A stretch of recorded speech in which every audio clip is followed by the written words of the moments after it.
The book begins with a detailed description of the Dursleys' lives before the events of the story, including Vernon Dursley's strange encounters with people in robes and his confusion about owls flying in daylight.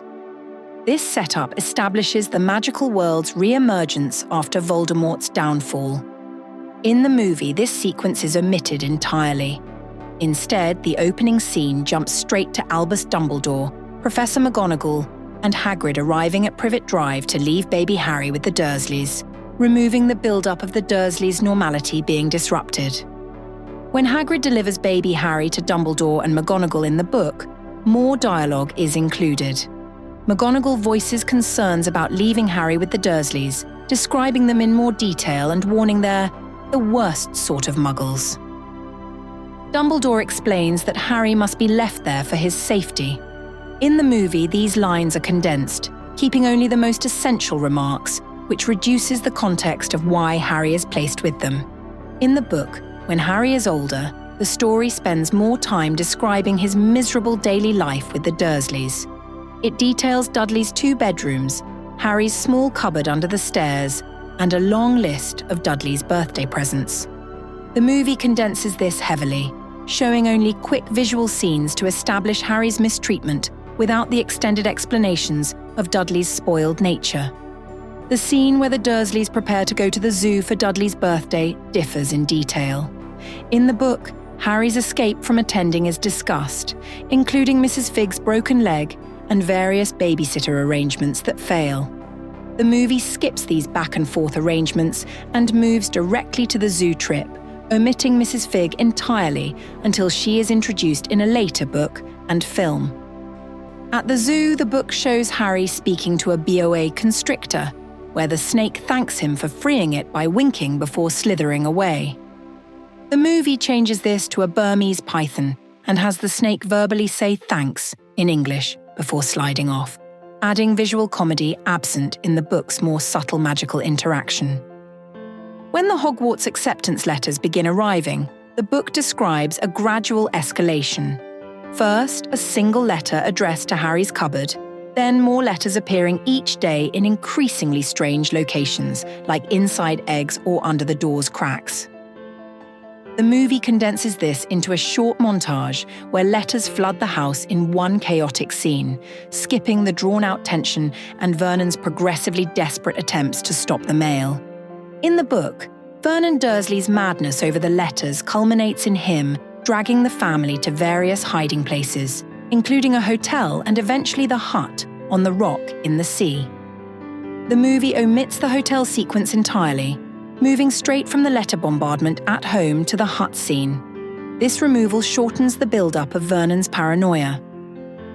Hagrid's entrance at the hut is nearly identical in both versions, but the book includes more verbal exchanges. For example, Hagrid spends more time expressing outrage over the Dursleys' treatment of Harry, and the swine insult toward Dudley is more explicit. The movie trims these remarks, focusing on the key moment when Hagrid gives Harry his letter. When Hagrid explains to Harry about his parents' death, the book contains a longer, more gradual reveal. It describes the wizarding world's reaction to Voldemort's downfall and the specifics of the killing curse. In the movie, this is condensed. Hagrid quickly reveals Voldemort killed him and moves forward, leaving less room for Harry's confusion and disbelief to develop. The trip to Diagon Alley in the book includes multiple stops: the visit to Gringotts, shopping for school supplies, buying books, and getting Harry's uniform.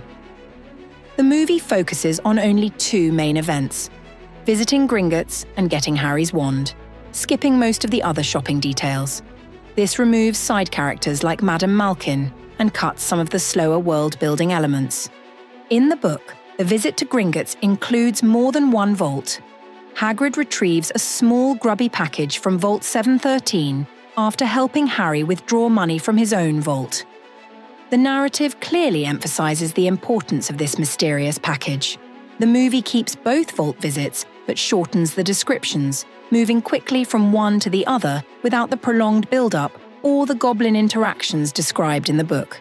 When Harry gets his wand in the book, Mr. Ollivander spends more time making him try multiple wands, describing each wood and core in detail and explaining the deep connection between a wizard and their wand. Ollivander also notes more prominently that Harry's wand shares a core with Voldemort's. The movie keeps the core connection detail but drastically reduces the trial and error process, showing only 2 failed attempts before finding the right wand. The book includes a train journey to Hogwarts that begins with Harry and Hagrid parting at King's Cross, Harry struggling to find platform 9 and 3/4, and his first meeting with the Weasley family, where Mrs. Weasley explains how to get through the barrier. The movie condenses this slightly. While Mrs. Weasley still guides Harry, less of the conversation is shown, and Percy and the twins are not given as much introductory dialogue. On the train in the book, Harry and Ron share a longer conversation that includes Ron explaining wizarding money, chocolate frog cards, and the game of Quidditch. Hermione and Neville also enter the compartment in this scene, with Neville looking for his toad. The movie trims most of the informational dialogue, keeping only a brief mention of chocolate frogs and the spell Ron tries on his rat. Neville's toad search is shifted to a later moment.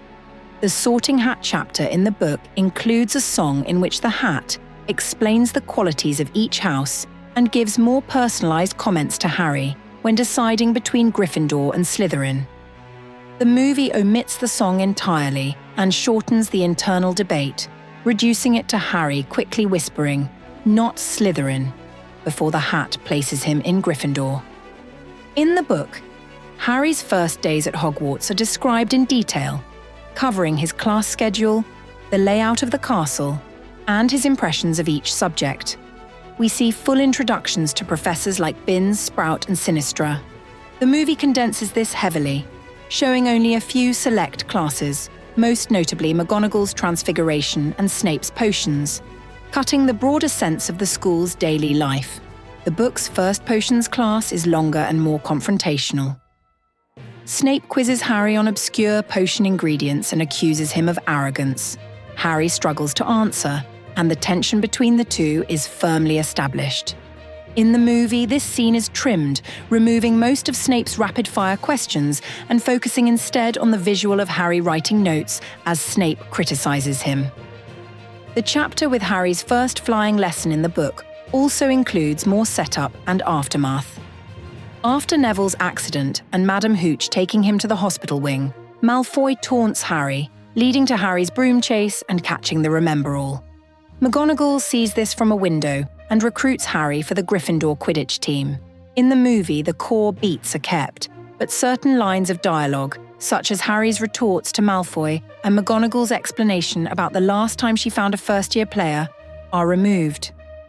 The first Quidditch match in the book includes Lee Jordan's enthusiastic commentary, complete with McGonagall shushing him when he becomes biased toward Gryffindor. It also has more description of Harry's maneuvers before catching the snitch. The movie removes the commentary entirely and shortens the match, showing only the most action-heavy moments before Harry wins. The Midnight Duel chapter in the book is completely removed from the movie. In the book, Malfoy challenges Harry to a duel, but instead of Malfoy showing up, it's a trap that results in Harry, Ron, Hermione, and Neville encountering the three-headed dog, Fluffy, for the first time. In the movie, their meeting with Fluffy is moved to a different circumstance. They stumble upon him while running from Argus Filch after being in the restricted section of the library later in the story. The book's troll fight is more detailed, describing Harry leaping onto the troll's back and shoving his wand up its nose to distract it, while Ron uses the levitation charm on the club to knock the creature out. The movie keeps these basic beats but simplifies the action, with faster pacing and less physical struggle before the club is dropped. After the troll incident in the book, Hermione lies to protect Harry and Ron from getting into trouble, explaining to McGonagall that she went looking for the troll herself. This is kept in the movie, but the dialogue is shortened, and the tension of McGonagall's scolding is reduced.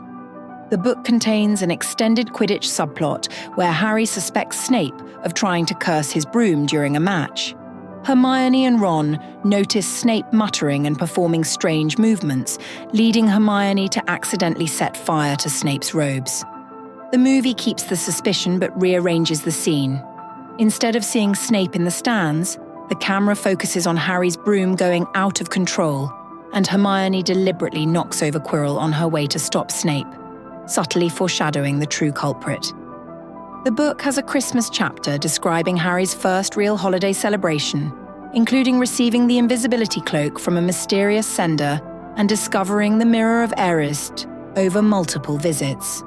He learns about the mirror's nature from Dumbledore after returning repeatedly to see visions of his parents. The movie compresses this into one visit to the mirror, where Harry immediately encounters Dumbledore, removing the gradual mystery of the object. In the book, Norbert the Norwegian Ridgeback subplot is more elaborate. Hagrid wins the dragon egg in a card game with a mysterious stranger, and Harry, Ron, and Hermione watch the egg hatch in his hut. Over time, Norbert grows quickly, becoming difficult to hide. The students plan to send him to Ron's brother Charlie in Romania, involving a risky nighttime trip to the astronomy tower. The movie keeps the dragon hatching, but omits the detailed care and growth period, as well as Charlie entirely. Instead, Hagrid reluctantly allows Dumbledore to send the dragon away off-screen after the trio is caught visiting him. The book's consequence for being caught with Norbert is a detention in the Forbidden Forest for Harry, Hermione, Neville, and Draco. The forest scene involves splitting into pairs to investigate a wounded unicorn. Harry and Draco encounter a hooded figure drinking the unicorn's blood, and Harry experiences sharp pain in his scar. Firenze the Centaur rescues Harry and explains that drinking unicorn blood keeps a person alive even if they are near death, but at a terrible cost. The movie keeps this sequence but alters the group. Ron replaces Neville and condenses Firenze's explanation, removing some of the Centaur politics and cryptic warnings. In the book, the trio pieces together the final mystery by realizing that Hagrid revealed the way past Fluffy to the stranger in the pub, who was actually Quirrell. They deduce that the Sorcerer's Stone is being protected by magical obstacles set up by various teachers.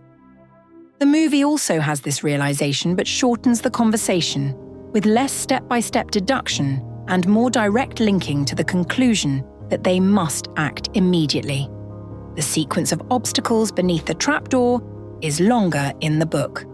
After Fluffy, they face Devil's Snare, Sprout's Plant, a room filled with flying keys, Flitwick's Challenge, a life-sized wizard chessboard, McGonagall's Challenge, a mountain troll, Quirrell's Challenge, a potions riddle, Snape's Challenge. In the movie, the troll is removed entirely, and the potions riddle is also cut. This shortens the sequence to just the plant, the keys, and the chessboard before Harry confronts Quirrell. In the book, Quirrell reveals more detail about serving Voldemort, explaining how Voldemort's spirit has been living in him, and describing his failed attempts to get the stone. The movie condenses his confession and moves quickly to the visual reveal of Voldemort's face on the back of Quirrell's head. The final confrontation differs in tone. In the book, Harry passes out during the fight and wakes up in the hospital wing, where Dumbledore explains in detail why touching Quirrell burned him, because of Lily Potter's sacrificial protection. The movie keeps the explanation but shortens it, giving only the key line about his mother's love protecting him, omitting some of the deeper magical reasoning. The book's ending after the hospital wing scene includes several wrap-up moments not shown in the movie. Harry receives gifts of sweets from multiple students. Hagrid gives him a photo album of his parents.